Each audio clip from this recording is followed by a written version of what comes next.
Hey guys, and welcome back. I'm Chef Lindsay Kilgore, and today we are making a shrimp tempura with our Gulf shrimp, and then we are pairing that with a kind of kicked up soy sauce.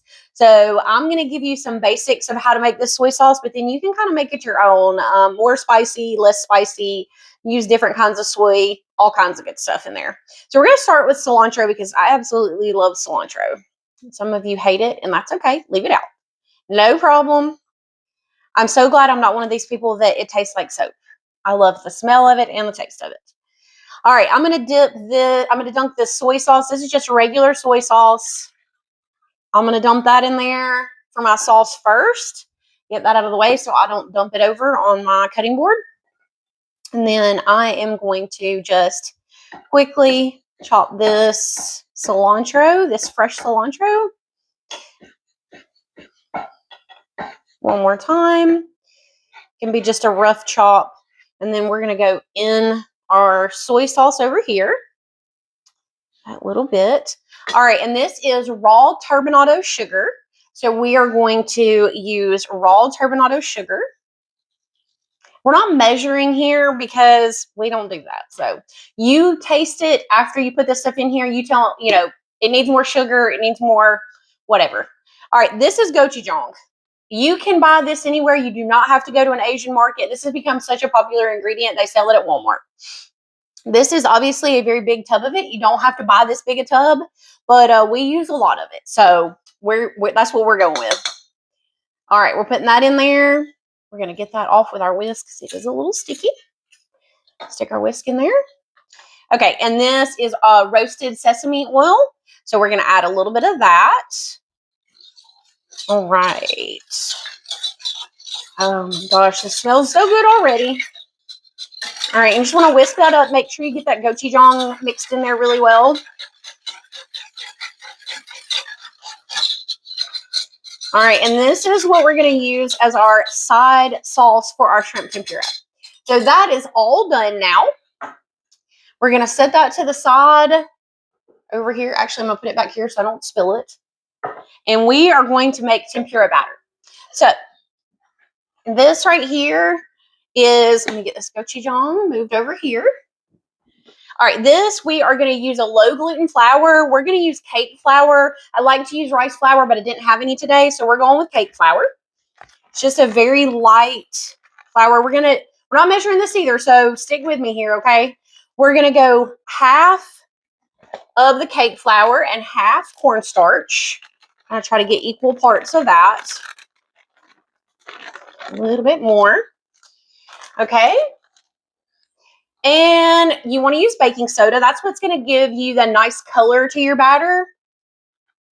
And just a little bit of baking soda. And then we will definitely want to season this with just a little bit of kosher salt. No pepper. So that it has a good flavor to it. All right, guys. And we are just going to mix this up with our hand. Get all those ingredients nice and mixed together so we have an even batter. And then we are going to use our, this is just our dry ingredients. Let's go ahead and put our beer in here. I almost forgot that. All right, so I'm using beer to put this together. You do not have to use beer if you would rather use vodka. A lot of people use vodka. If you don't have alcohol in your house, then use soda water. So I like the beer because it gives it a just really nice additional flavor to it. So we're going to mix this up right here. Don't want to mix it up too heavy, because you don't want to break down the batter. Just want to mix it up lightly till it comes together.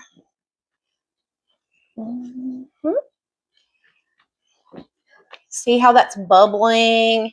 Really nice. I'm going to go ahead and put the rest of our beer in here. There we go. And just mix that up ever so lightly, just until it comes together. There we go. I think that is going to be really nice. Shake some of that off. Go back in there just a little bit more. Make sure it comes together. All right. There we go. I'm going to set that to the side.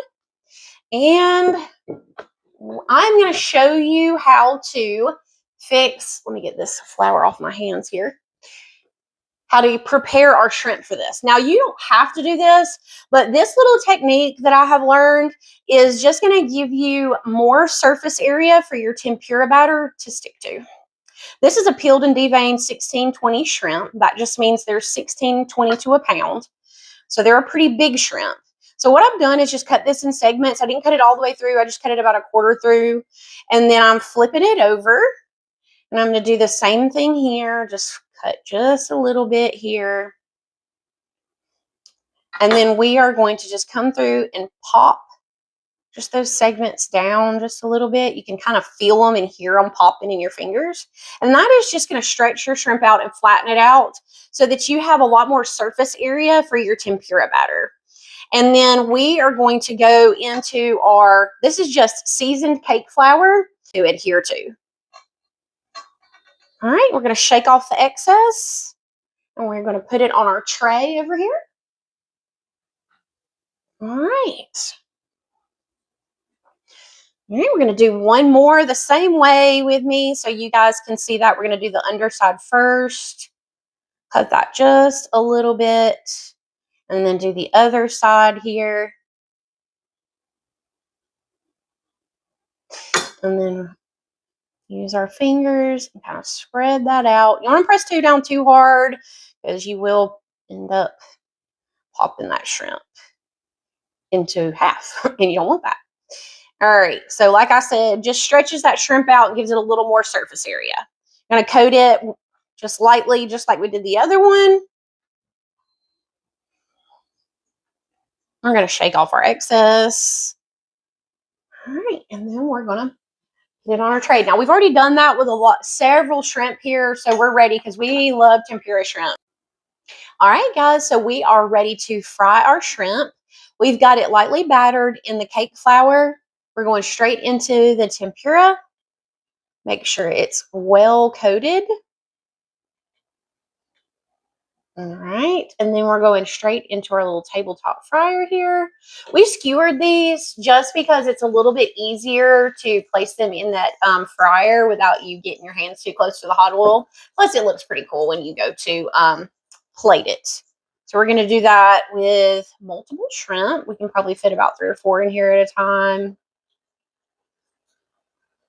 These are not going to take very long to fry. You want to hold them off the bottom for a little bit just to make sure that tempura sets so it doesn't go straight to the bottom and sink and stick. And do that again. Right.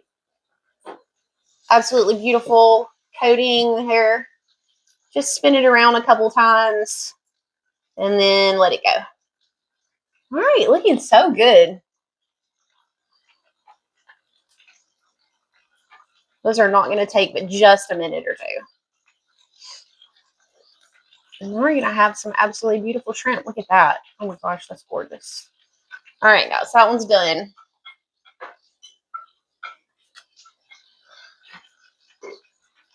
Pull that one out. Look how pretty that is. We've got our sauce right here, a little spicy soy plated on the side with our cilantro in there.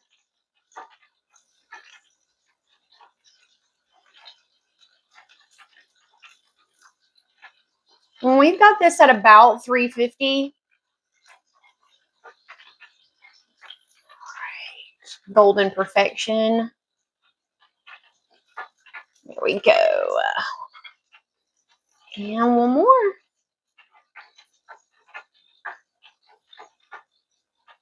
You're going to let that go just a little bit longer. Rotate that a couple times.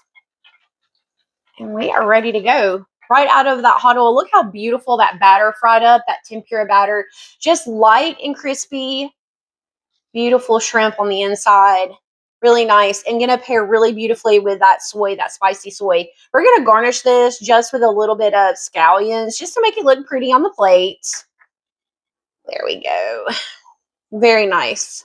All right, guys, we have our tempura battered and fried shrimp with our spicy soy on the side. Thanks so much for joining me. And you can find me as Lindsay Kilgore on Facebook and Chef Lindsay K on YouTube and Instagram and TikTok. Thanks so much. See you soon.